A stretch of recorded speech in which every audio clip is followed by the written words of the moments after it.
Hi dears, welcome to Azhar zone. இன்னைக்கு என்ன அப்படின்னா, மனுஷனுக்கு ஒன்றும் ஆசைனா என்ன, சந்தோஷம்னா என்னங்கிறதே இங்க பல பேருக்கு ஒன்றும் புரியாமே இருக்கு. ஒரு 200 ரூபாய்க்கு ஒரு சாப்பாடை வாங்கி சாப்பிட்றோம் அப்படின்னா அது சந்தோஷமே கிடையாது. ஒரு ஆசை. ஏன்னா நம்ம ரெகுலரா நல்ல சாப்பாடு தான் எல்லாருமே சாப்பிடுறோம். அதுக்கப்புறம் 500 ரூபா கொடுத்து ஒரு தேட்டர்ல லக்ஸரியான தேட்டர்ல போய் படம் பாக்குறோம் அப்படின்னா அது சந்தோஷமே இல்லை, ஒரு ஆசை. ஏன்னா நம்ம எல்லாருமே மொபைல்லையும் பாக்குறோம், டிவிலையும் பாக்குறோம். அதை தாண்டி ஒரு ஆசைப்பட்டு தேட்டர்ல பாக்குறோம். ஓகேவா? இப்போ நம்மள்ட்ட ஏகப்பட்ட ட்ரெஸ் இருந்தாலுமே ஒரு கல்யாணத்துக்கோ இல்ல ஒரு ஃபங்க்ஷனுக்கோ இருக்கிற ட்ரெஸ்ஸை வச்சுக்கிட்டு ஒன்றும் லக்ஸரியான ட்ரெஸ்ஸா ஆசைப்படுவோமே. அதுவுமே நம்மளோட ஆசை தான், ஆசைப்படுவோம். சந்தோஷங்கிறது எங்க தெரியுமா இருக்கு? ஒரு நாள் ஃபுல்லா கையேந்தி அந்த ஒருவேளை சாப்பாட்டுக்கு காசு கிடைக்காம அன்னைக்கு தண்ணியை குடிச்சிட்டு தூங்குறாருல ஒரு மனுஷன்.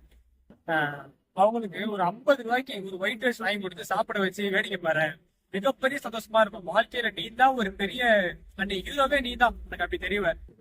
அதே மாதிரி நான் ரோட்ல கண்ணு தெரியாம ஒரு ஆள் அங்கேயும் கிராஸ் பண்ண நிப்பாப்ல. இப்ப கண்ணு தெரியாதவங்கன்னா பொதுவா எல்லாருமே குளிச்சிடுவாங்க. பட் சில பேர் அனாதையா விடப்பட்டிருக்காங்க. குளிக்காம கூட இருக்கலாம், கொஞ்சம் டேட்டியா கூட இருக்கலாம். 50 பேரும் அழைச்சிட்டு போறதுக்கு கூச்சப்படுவாங்க.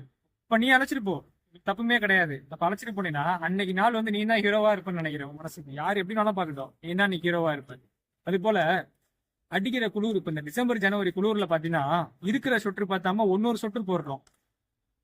அதே சில பேர் சட்டை கூட இல்லாம அந்த குளிர்ல ஒரு கோணி பையால நான் இழுத்து போத்திக்கிட்டு தூங்குற ஆள் இருக்கிறாங்க. ஓகேவா? அவங்களுக்கு ஒரே ஒரு சொட்டு வாங்கி கொடுத்து பாரு, அந்த மனுஷன் வாழ்க்கையில அவ்வளவு ஒரு சந்தோஷமா தூக்குவான். இது சந்தோஷங்கிறதே அடுத்தவங்களை சந்தோஷப்படுத்தி பாக்குறதுதான் நம்மளுக்கு மிகப்பெரிய சந்தோஷமா இருக்குன்னு நினைக்கிறேன். ஏன்னா இயல்பா இது உள்ளதுதான். நமக்கு ஒண்ணு வாங்க மாட்டோம். ஆனா வீட்டுல ஒரு சின்ன குழந்தை இருக்குன்னா 5 ரூபாய்க்கு 5 ஸ்டார் வாங்குவோம். பட் ஆனா நமக்கும் 1 ரூபா சாக்கெட் வாங்கிறதுக்காண்டி யோசிப்போம். ஓகேவா? எல்லாருக்குமே தெரியும். பட் எல்லாருக்கும் நம்ம ரீகால் பண்றதா இருக்கட்டும். நான் தான் பண்ணணும்னு கிடையாது. இதுவரை நீ பண்ணுனியா அப்படின்னு கேட்டீங்கன்னா பண்றதுக்கான ஆசை இருக்கு. ஆனா அதுக்கான நேரம் இல்ல. பட் ஆனா அதுக்கான நேரத்தை முடிவு பண்ணி நம்மளும் பண்ணணும்னு ஆசைப்படுவோம். வீடியோ பார்க்க உங்களுக்கு நேரம் கிடைச்சதுன்னா நீங்களும் கண்டிப்பா பண்ணுங்க. எல்லாருக்கும் பண்ற மனசு இருக்கு. பாய்.